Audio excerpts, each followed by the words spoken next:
Ready graphics? Ready theme? Cue it. Good evening. For your information tonight. It's not super inspiring, right? Like 24% of 8th graders are proficient in civics. And this is something that, like, you could argue, am I going to use calculus, when I'm 30? Maybe. But the civics proficiency thing is pretty awful. Hi, everyone. It's Lauren.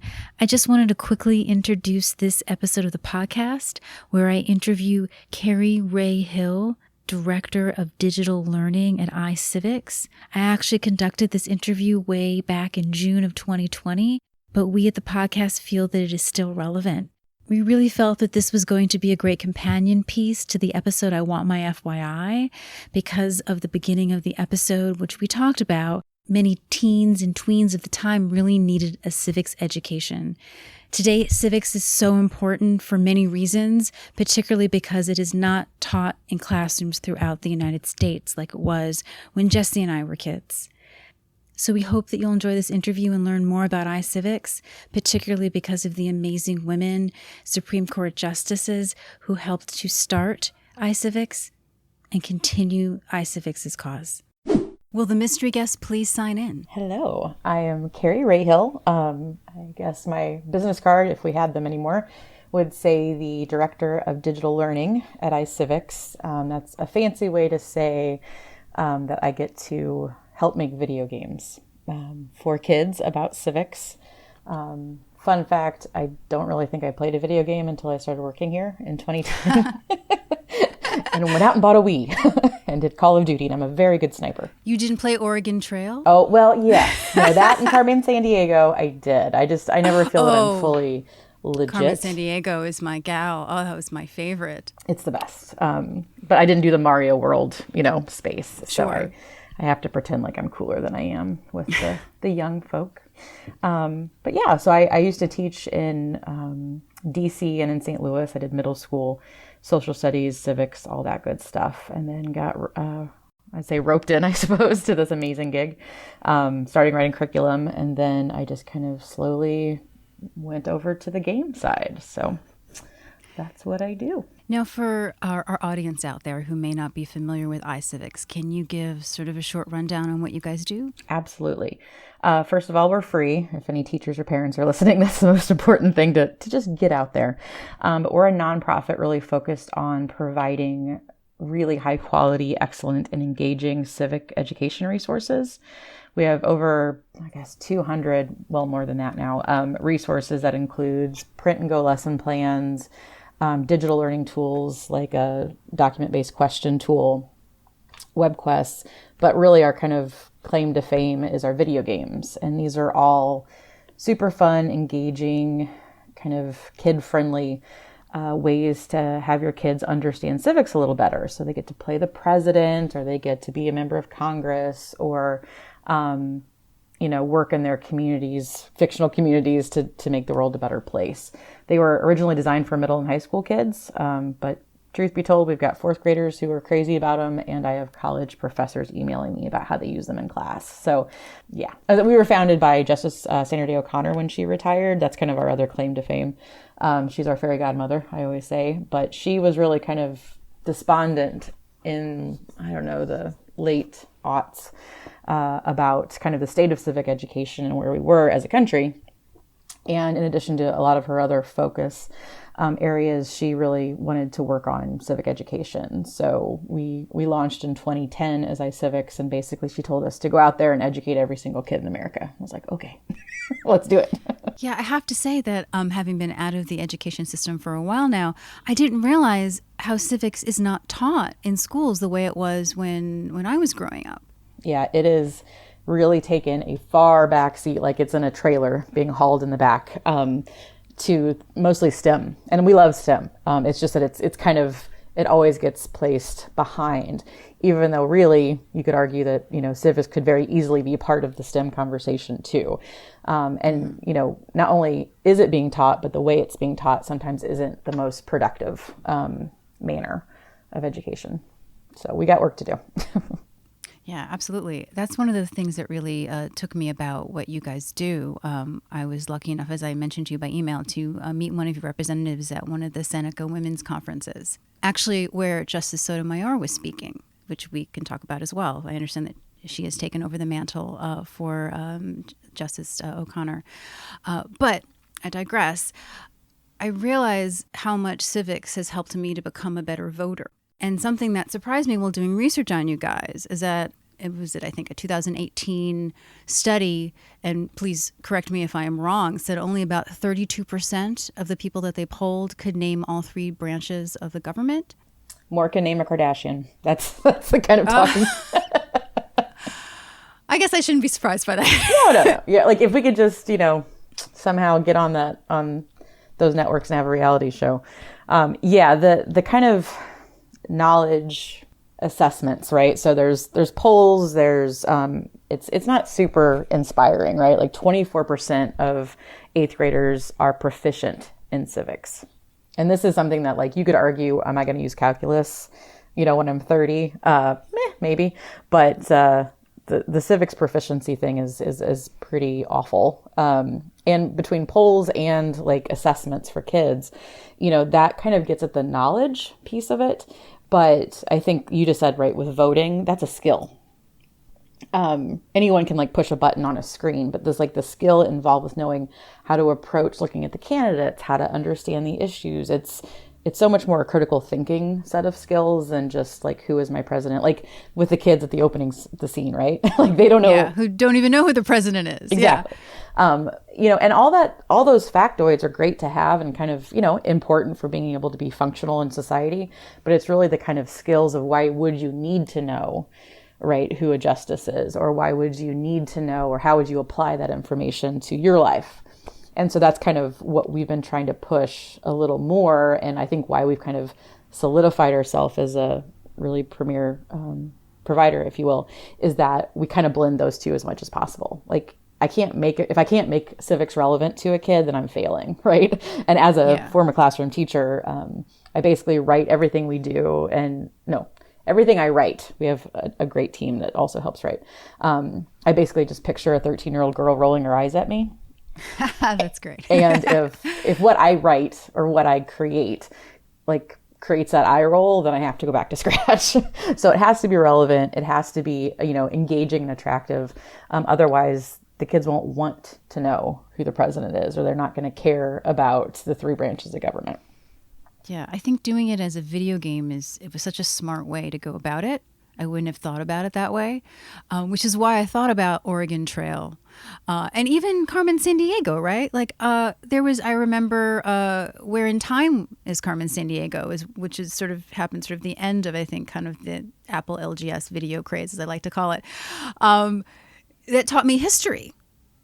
So, it was all in a game, whereas even though I did love history, I was sort of a bit of a history nerd. I do think that particularly, whereas Carmen Sandiego is a geography game, I would not have been maybe as engaged to be able to answer and win, which is also a human thing, let alone a child thing, right? Humans want to win. And so to sort of take that into people and then kind of make them not realize that they're learning, I think is really smart. And it's agency, right? Like you felt in control of that situation. You had kind of an identity, right, in that game. Yeah. Same thing with Oregon Trail. And that's, there's lots of, quote, learning games out there where you're just like poking a bubble to get a number or something. Those are fine for like repetition, access of knowledge pieces. But what we really try to do is kind of push through that and create like a true immersive experience where, you get to have a role to play. You can fail, and that's okay. Because this gets into like school identities for kids, because, I was a history nerd too, and that's who I was, right? And so like, I didn't expect to be good at math because I was good at the humanities. And so I just allowed myself to kind of continually fail in math while I was continually good in history. Now, if there would have been a way to get me engaged and feel some agency in my math education, then I would have probably been pretty okay at math. So these games try to kind of say, listen, you're in a safe space here. You can fail as much as you want. You're going to learn by failing as much as by succeeding. And that's where games just really capture that wind. Well, I'd love to. I'm just going to give our audience kind of a little taste of some of the names of these games, which obviously you can also see on your website. I can't play them because I'm not a teacher or a student, but they sound fantastic. So we have People's Pie. These are just a few of the ones that really caught my attention, where you learn to control the budget of the federal government, which I think is very important. Crisis of Nations. You team up with other nations to solve international crises, which I think is a huge thing. I think I've found a lot lately that international relations is something that a lot of Americans maybe don't quite understand, or they think that they do. What was a good one that I liked as well? Win the White House, which is super important. You run for your own presidential campaign. And then this one really caught my attention. Newsfeed Defenders. Find hidden ads, virtual deception, and false reporting at the Newsfeed Defender. Now, this sounds like a new game, I would guess. Yeah, relatively new. And I will say anyone can get on there. If it asks you to log in, just say no thanks if you don't want to create an account. Oh. There's just ways to get like avatar upgrades and all kinds of other fun stuff on the site. But anybody can play. Nobody has to log in. Just so you know. I'm such a good girl. I just went, that's for teachers. Oh, I'm not supposed to do that. Nope. Just the lesson plans are restricted to teacher access, but everything else is free for everybody to play. Newsfeed Defenders was a really fun project to work on with the Annenberg Center for Public Policy. And really, we were just getting so frustrated, me personally, especially, because if you get on social media for any period of time, you realize that this is not a place to actually get knowledge. Get a lot of opinions, but you don't get a lot of facts.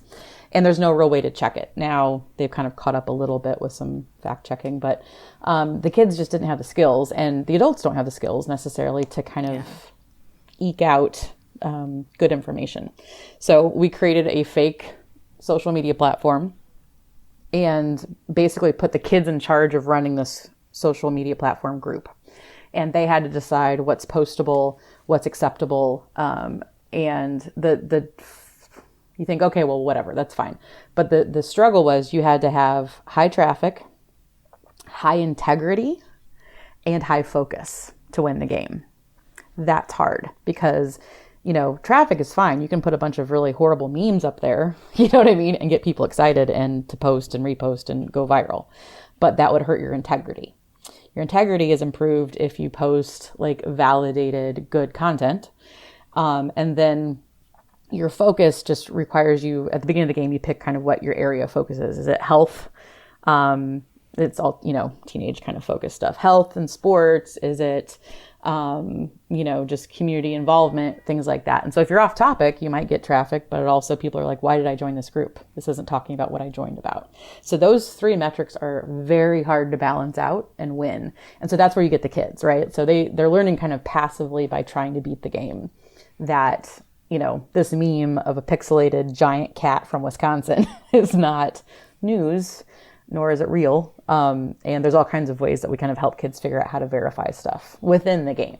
So it's a pretty involved game for us, but I think it's a super valuable learning tool to kind of use.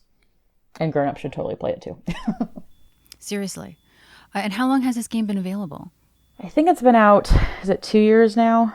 I believe. We've been on a crazy game updating and creation spree over the last 2 years. So it's a bit of a blur, but I think it came out in 2018. That's an interesting question then. Just not even on my list of questions, but how often do you update your games for the kids? It depends on the game. So one thing is completely out of control with is the death of Flash, Adobe Flash. All of our games were in Flash because that was the magic, platform. Yeah, I remember. 2009, 2010. Yeah. And so in order to keep them alive, we've had to invest significantly and move them into, we're using Unity. And so we were able to get a lot of support and, grants and stuff to do this. And so we've been updating all of those that were made between like 2009 and 2012 was a really hot development period. Those are all getting updated now, and they've updated on the site. So things like executive command, where you play the president, counties work, where you run a county of your own for local government. Those have all been updated. And so that's one need to update. when the White House is kind of our special flower that has to be updated every 4 years. And it launched in 2012. We updated it for 2016 and moved it into Unity. And then we've just updated it for the 2020 election. Now, we don't actually put the candidates in there because that makes it pretty much stale as soon as we publish it. So you get to create your own candidate, pick your own issues that are based on kind of the most up-to-date political platforms. And then all the state voting polling and stuff is all randomized. So it's really more about teaching the skills and the way to kind of flip a state or to kind of look at polling data than it is necessarily like the actual moment of polling, because that's a whole nother learning objective. That's amazing. I mean, I didn't learn about polling until I watched The West Wing in grad school. There you go. One of the things we talk about a lot on this show is that, I mean, obviously we did have civics when Jesse and I grew up, but we learned a lot from television, from Murphy Brown, from The West Wing, because it engaged us. I think the same way we're talking about that a video game is going to engage. This is, a dramatic story. There's so many issues, let alone cultural staples that have become more of the norm, I think, because someone sees it on television and they can relate to it more. Now, I would love to talk about, do you have particular games that are the most popular? I know that when I actually I've been doing a lot of research on you guys, and I watched a couple of videos on your website, particularly interviews with Justice Sotomayor, and she said that the most popular game was something called Do I Have a Right? So Do I Have a Right was actually one of our first games, and it has gotten updated as well, and it is a beloved product. Basically, what you do is, I'll take it from the game side first, and then what you actually am sneaking into your brains next. But first, you're given a law practice, and your job is to defend people's rights. So basically, folks come into your office, have a complaint about their rights being infringed upon, and then you decide based on reading that, you've got a right, which hence the name. And then you have to have lawyers that cover those amendments that protect your rights. So you'll have somebody come in, and maybe you start out with a First Amendment lawyer and says, hey, I wrote a blog saying I didn't like my neighbor that much. My neighbor has now, turned off internet in my house. Do I have a right to say these things? And you're like, yeah, you have one, and let me introduce you to your lawyer. So that's the very basic piece of it. As you get busier, you earn points by doing doing a good job, and then you hire more lawyers, and then you, I'll just say, decorate your office to get more desks, more seating areas. You can even get a dog and a cat for the office, and every single thing that you do to your office space actually increases either the wait time for your clients, so they'll be more patient with you because they do get mad and leave. They'll increase the speed of your lawyers or your skill of your lawyers. But at the core, what you're asking the kids to do is identify a right or not, and then match it to the corresponding amendment that protects that right. And what happens is kids get addicted to this game and play it over and over and over again, and walk away, and the teacher will talk to them about the amendments, and they'll be able to recall all the amendments and what rights they protect. That is kind of a march, a long walk to take to get the kids to do it based on paper. And so we really try to be like, okay, well, what's a way to really pull them in, right? So there's the whole keeping the office managed, resource management stuff.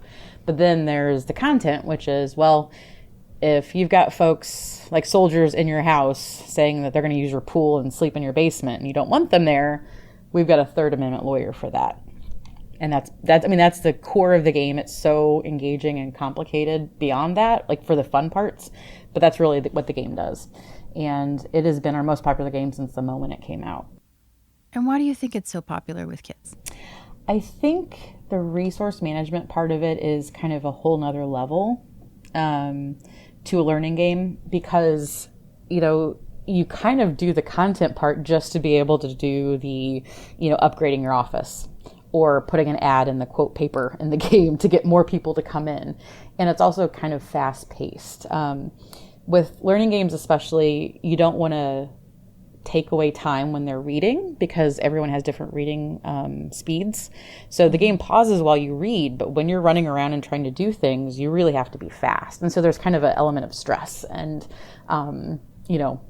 running around like a chicken with your head cut off is what I call that game, basically. That's a subtitle. And it just really engages kids such that, like, I remember having one, I think 7th grader say that you really snuck the learning in my brain this time. And I just like dusted my shoulder off. I'm like, I am done here.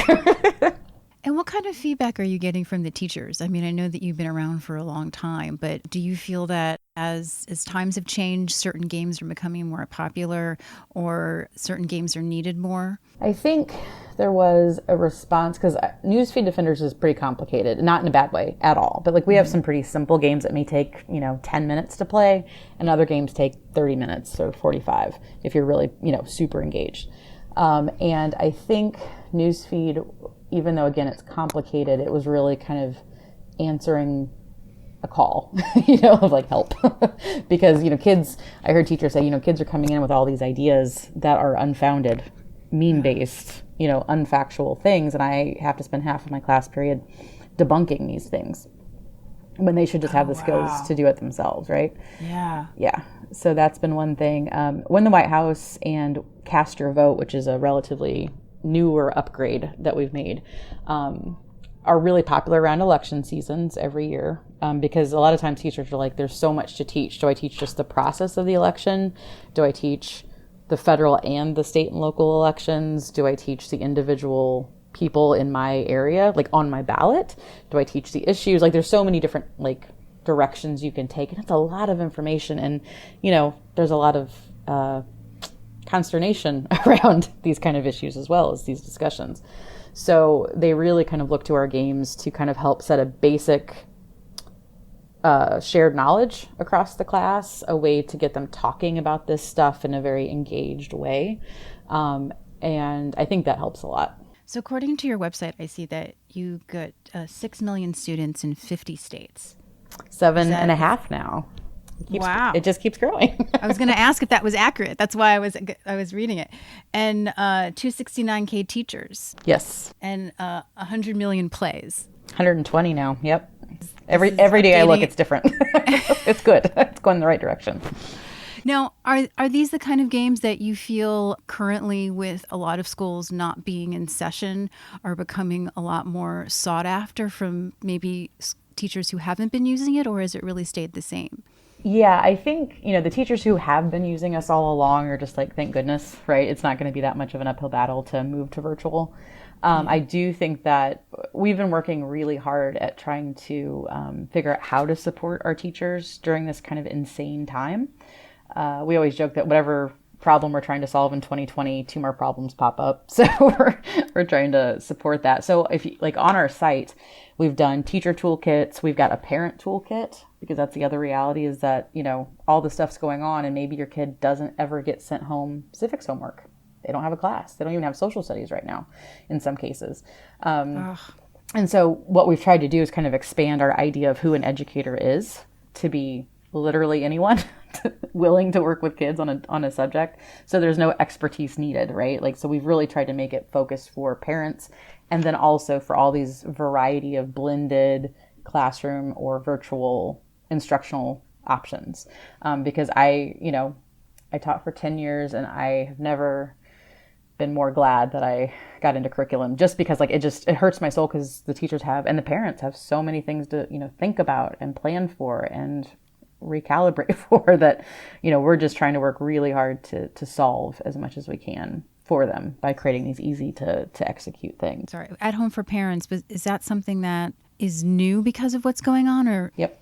We've had, we've always had a bit of a parent interest area from like homeschool teachers and, just the like super civic-y folks that just are, nerding out about it, or people who just know that their kids aren't getting what they need.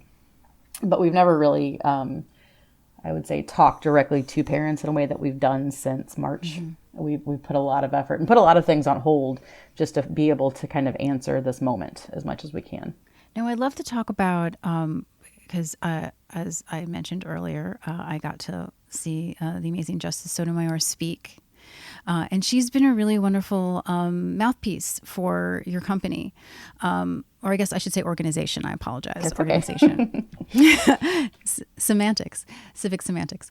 But I would love for you to talk about how she's sort of taken over the mantle. I know that she's referred to Justice O'Connor as a hero of hers, and that this is also something that, as well as Justice O'Connor, that she really believes is important.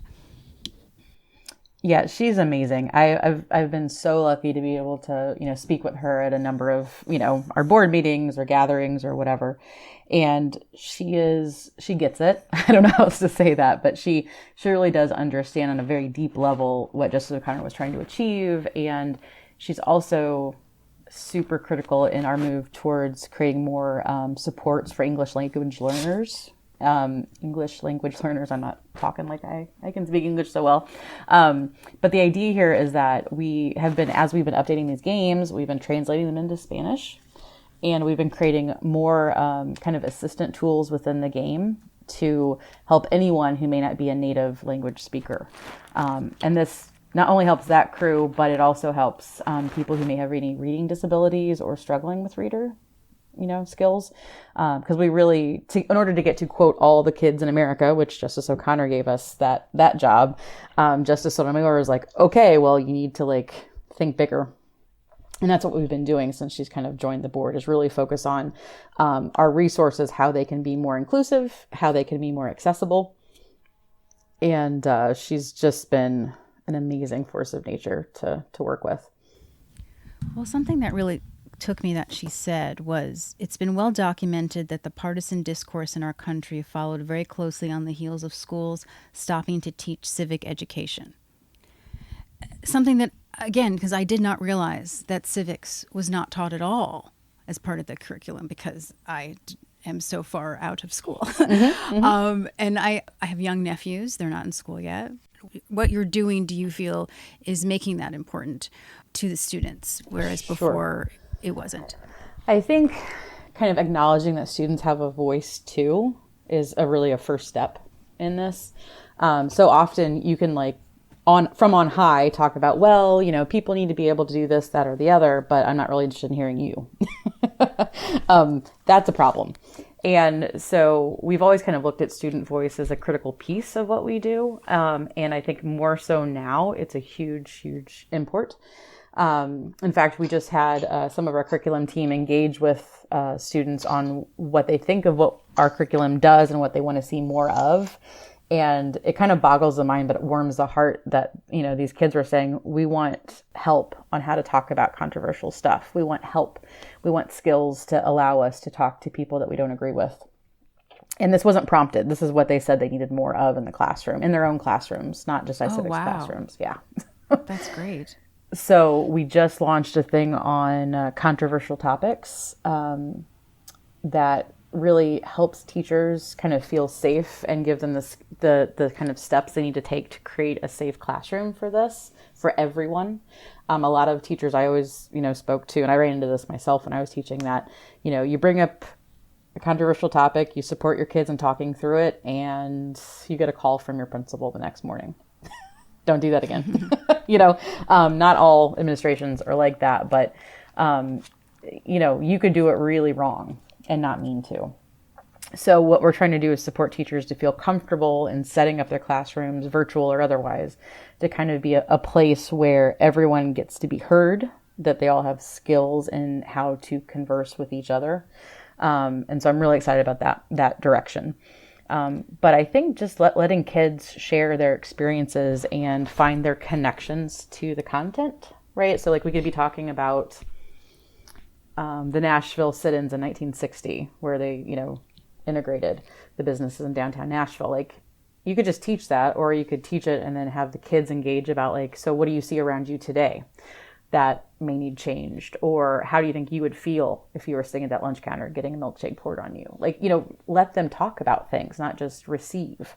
I think unless we get that kind of instruction, we're not going to be able to talk to each other about things, that are hot points.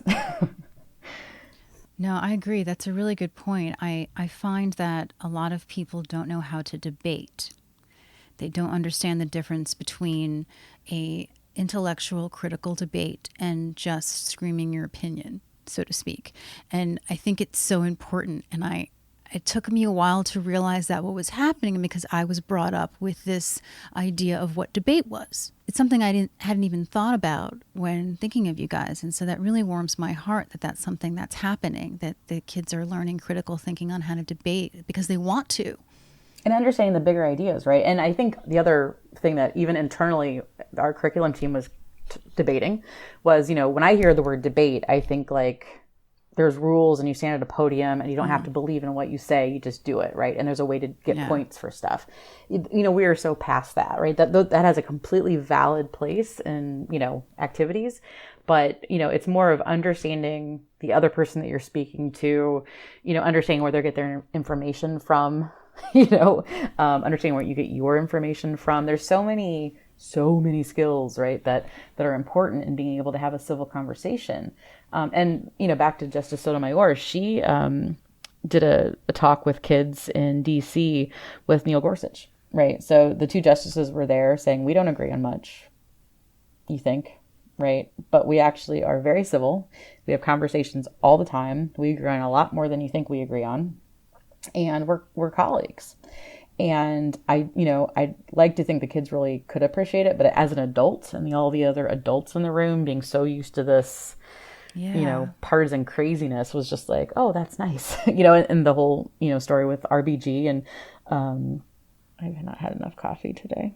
They went to the opera together. Scalia. So sorry. Scalia, yeah. Those justices were like best friends. They traveled constantly, and so you can have some really deep disagreements with someone and still show up to work the next day and be, nice.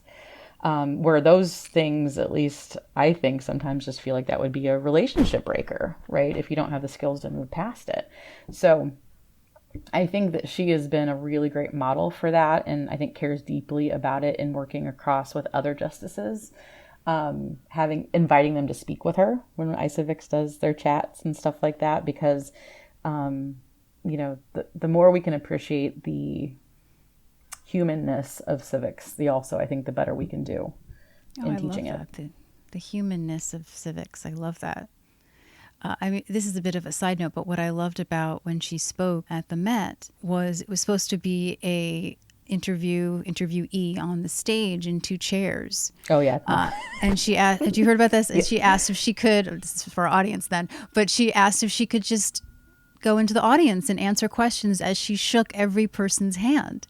It was so beautiful. That's what she did with the kids. Like, I've never seen her speak at an event where she doesn't do that. That's her thing. Okay. But it's beautiful. And it's so powerful because it was, and I love watching people set the stage up for her and just like shaking my head knowing like, I hope you got a good mic because she's going to be on the move. And watching her engage with people, whether they're kids or adults. I mean, she walked around this school in DC and just like would put her hand on their shoulder and talk to them like they're the only person in the room.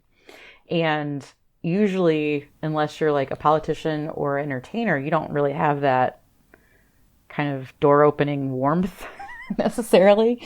And she has it. And it's fantastic to watch her because when she talks to you, she's talking to you. She's not performing, for an audience.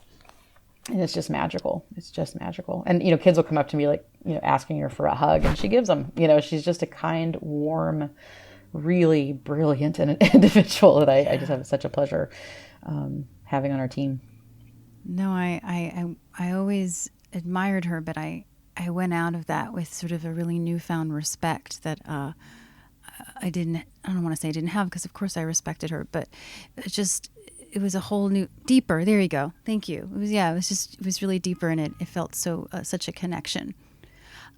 Now, I was wondering, because I think when some people think of civics, they think of a lot of the things that we've spoken about, right? The branches of government, rights, voting. Are there any games or skills that you teach that you think people would be surprised fall under your civics campaign? Yeah, I guess there's two. Cast Your Vote is actually a pretty deep game about getting ready to vote, not voting. Because, I'm even guilty of this myself, is like, I'll go to the ballot and know maybe 3 races that I know about. And then, oops, there's a referendum I wasn't prepared for. Or, what? You know what I mean? There's maybe half the ballot I'm not familiar with, and that's not good, right? Because, you got to be fully engaged, not just partially engaged. So we really focused on kind of the skills of researching candidates, looking at their endorsements, looking at pros and cons for the different referendums you might come across. And we just create a fictional local election that you work with. And I think that might be seen as a little in the weeds, but that is more civics to me than knowing the three branches, knowing how to get information, knowing where to get that information, and knowing what to do with it. Because the game actually kind of assesses you, or quote, gives you a poll to see where you feel about these particular items. You give your preferences. And then as you learn about the candidates, at the end of the game, it lets you know how aligned you were with the candidate that you voted for. Right? Or you may have seen a red flag or two that worried you, but did you vote past that red flag, or did you let yourself get your mind changed? Right? So to me, that is a much more passionate game for me, because it's really about knowing before you go, and that it's not impossible to do. There are a lot of much easier ways than a video game like what we've created in a fictional space for adults to find that stuff out. But really, it's the practice. It's the getting the kids in the cycle of doing this before an election that I think are to me is much more what I think civics is than just reciting the terms of office of your senators or your representatives. So that's one, and then the other one I would say Activate. That's a game that has you pick something that you care about, and then you go through the process of building a movement to get people to support your idea. Whether it's, I think we did animal welfare, we did helping families, and there was another topic. And so basically it's kind of a bunch of mini games and activities that show that you can grow something from your bedroom to a national campaign. And you have different options to kind of get people involved and engaged as you grow your movement. And so that's another thing where it's like, civics is kind of a pretty active, a pretty personal thing. And we need to get kids to practice those things personally, because not everybody's going to be the president, right? Not everybody's going to be run for office. So there's so many more things that you can do and be a part of, quote, civics. And that's where I think really the opportunity is for our youth today to see that. Now, have you gotten any feedback from kids who are now adults and how they realize how important these games were for them to become knowledgeable voters? Yeah, we kind of lose them after school, right? Because they're, they don't use their accounts anymore and they don't often email. So it's more into, now that I've been there 10 years, like if I meet someone that's about 15 and over, because we're in like half the schools in America now. So I've got a 50-50 chance. And I have had teachers, young teachers, say that they experienced us in their classrooms when they were students. I've had, I met a girl who was about 16 at the playground when I took my daughter there. She was there with her cousins, and she said she played iCivics, and that, she found it really fun, and that she can talk more now with people about civics, which I appreciated, that little vignette. I've also, this is more on the parent side, but I've had parents email me saying that their kid brought this a game home, and then they had a long debate over rights and responsibilities at the dinner table. And at one point, the dad got schooled, and finally was just like, "All right, you got me. Fine, I give up." So, and actually, I have had two other people that I've talked to that are either involved in political campaigns as adults and that played our games. So it's, it's little anecdotes here and there just from the folks that we get to talk to occasionally that really, light a fire, which feels great. Do you feel that iCivics has made civics sort of be pushed back into the regular curriculum, or are they really just falling back on you? It is a multi-targeted effort. I will put it that way. So much so that we really we created this whole kind of other aspect of our organization called Civics Now. And that really is focused on getting all the civics and civic adjacent organizations and educational groups and kind of folks to think about, because every classroom is based on state standards. And unless those standards change, it's going to be pretty hard to move the ball forward. So they really focus, while we're working on the curriculum, the games, the teacher support, Civics now is really working on how do we get states to better appreciate and understand the importance of civic education. So in 2010, Florida passed, just so happened to be the Sandra Day O'Connor Act, that required a semester of civic. Oh, wow. High stakes testing. Because you've probably heard, if it's not tested, it's not taught. So we kind of have to approach this from a million ways of like getting the school boards on the state level to care enough to change the standards or the graduation requirements or, whatever, to try to get that where the schools are both inspired to do it because iCivics is awesome and that gets really their kids involved and they have a civic mission at the school level, but also at the state level to understand that, you guys can kind of hand this down as well and support your teachers in doing so. I know Illinois also, I think, just passed a civic education focus as well. So that's starting to happen. But it's taking, I think we've got like 120 some organizations on the civics side that are really focusing on getting the word out, supporting, educating people. It's a huge piece of this, right? Educating people, educating elected officials about why this actually matters and that there are things out there that can help it. So that's a good question. It seems to me, and I am such a layman about this, so hopefully I don't sound foolish, that the curriculum is based on a state by state as opposed to a national curriculum. So did this all happen overnight where civics was just gone? Or is it more just as sort of slowly was taken away from different states until it was gone? I think, it had some value, it was there before, right? You had like the Cold War, the, 40s and 50s, where there was a lot of kind of, I would call it more patriotic education, with civic education as a part of that. And then basically the space race happened. Kennedy wanted STEM in schools, and it basically has just been a downhill slide from there. As standardized testing has become more and more the norm.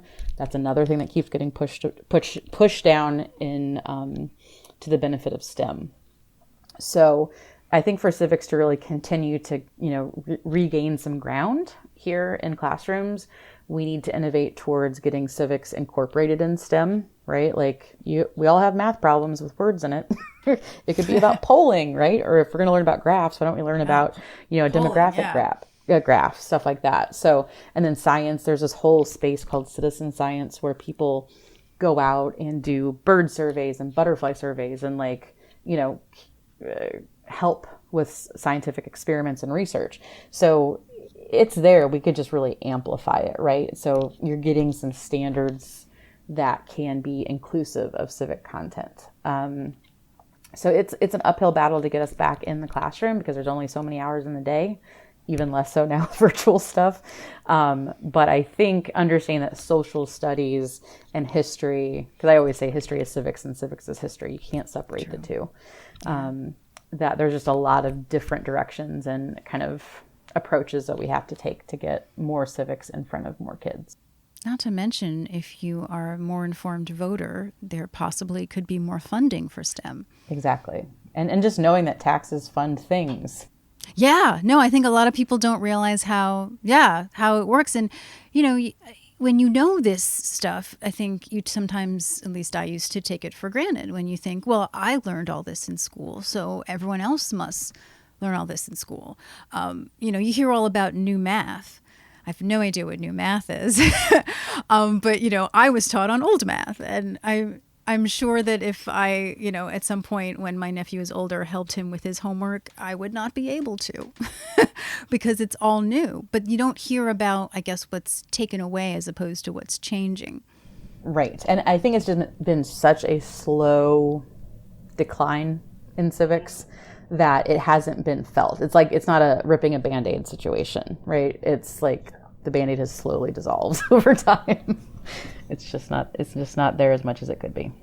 And we're feeling that, right? I think over the last 15, 20 years, like it's the lack of civic knowledge has kind of contributed to the lack of civic discourse, the lack of engagement from folks, and because I don't really remember much other than a civic class in high school.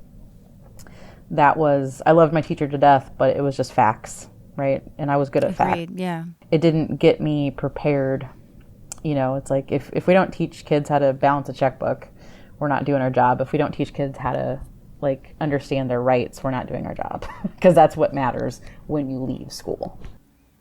Well, that's a good question. Do they still teach kids how to balance a checkbook? If you're lucky enough to get an economics class or a home ec. Oh, yeah, I guess so. It all depends on your schedules. And that's the other thing is if you make civics a requirement versus an elective, right? That's how to make it equitable, because, in a lot of schools, you're on a track and you get to take classes in that track, and that's your opportunity. I know you also mentioned, kids who have language issues. I'm dyslexic. So sometimes if I had to have a certain class because I needed more hours, that meant that something else was going to go away, whether I realized they took it away from me or not. Yeah, and the equity issue is huge, right? You may go to a school that's really well funded and has a really great civic mission and gives kids really rich, amazing opportunities to get engaged, right? They don't need our help. They're good. They already have the power and the influence and the privileges that come with going to a school like that has, right? Where you might go to another school in a less well-funded area that can barely get the basics across, and they don't have rich, engaging things. But you also have rich schools that don't have these opportunities and poorer schools that do have these opportunities. So it's not always, a default by income levels, but this should not be something that is a privilege. iCivics is a right. Not iCivics, sorry. Civic education should be a right. And we're really working to that end by making this stuff free, super easy to use, super accessible. The Civics Now work of getting, it deemed necessary by the states such that school districts can get maybe funding to do or support in doing, because this shouldn't be based on income or how engaged your teacher just happens to be in the subject. I knew a lot about the Civil War because my history teacher was obsessed. He was a reenactor, right?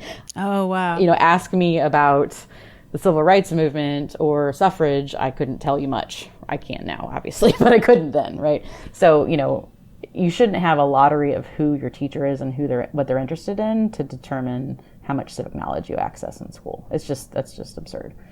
Yeah, I was lucky. I had a great history teacher my junior year. It was his first year teaching, so he was so creative, particularly because we mostly were doing the 20th century. So he'd bring in Ohio, and we'd listen to that, and he'd talk about what was happening in the 60s and the 70s. And it made us more engaged. But then because he was so creative, the administration there made him stop a lot of the special things that he was doing.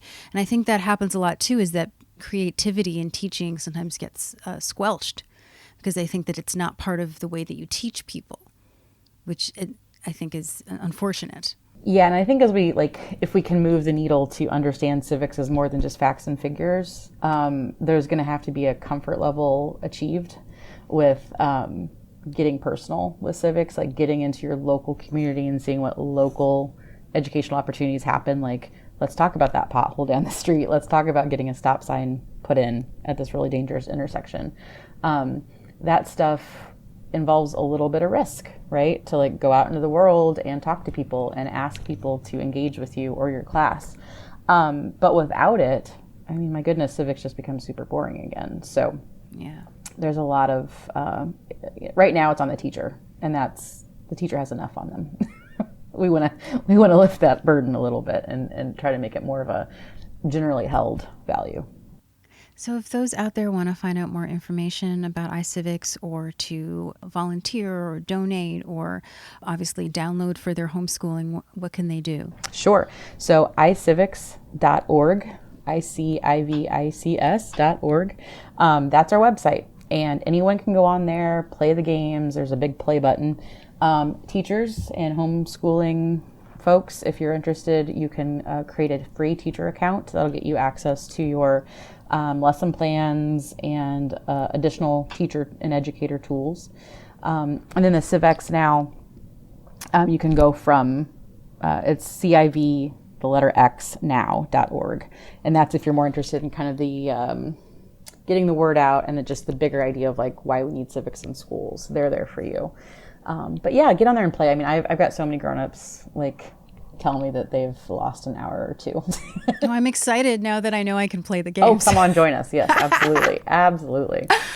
Now, I don't want to put you on the spot, but I know when we emailed, you said that you did watch Murphy Brown. So you don't have to answer this question, but since it is the topic and you did watch it, do you have any thoughts or memories of watching Murphy Brown as a child that helped you through adulthood? Absolutely. 8 to 18 is when she was on for me. You can do the math if you want to know how old I am. But I think between that show and Seinfeld and Friends, that was a magical period of TV.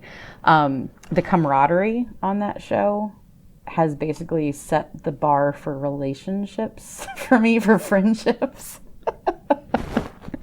Kind of just the fiery wit and back and forth I just appreciated so much as a kid. And I appreciated that those people had to be smart to have that back and forth. And so I don't know. I think that created a really high bar for how I engage with people, and who I'm looking for as my like pack, I suppose. Oh, I love that. Yeah. Make your own family. Yeah. And I love the idea, like for whatever reason, when I hear the word Murphy Brown, I think of her and Eldon's relationship. And for whatever reason, as a kid, something really stuck to me there. I can't even put words to it, but I loved him. And just kind of his, I don't know, knowledge bombs and his wisdom. I always appreciated him and his calming presence on the show to a degree. Well, something we also talk about in the show is that for us growing up, and we're about in the same range there as you, that it was really the only thing that had platonic relationships, platonic friendships, which is so rare. And it showed that you can be friends with someone of the opposite sex. And be respectful of each other and disagree.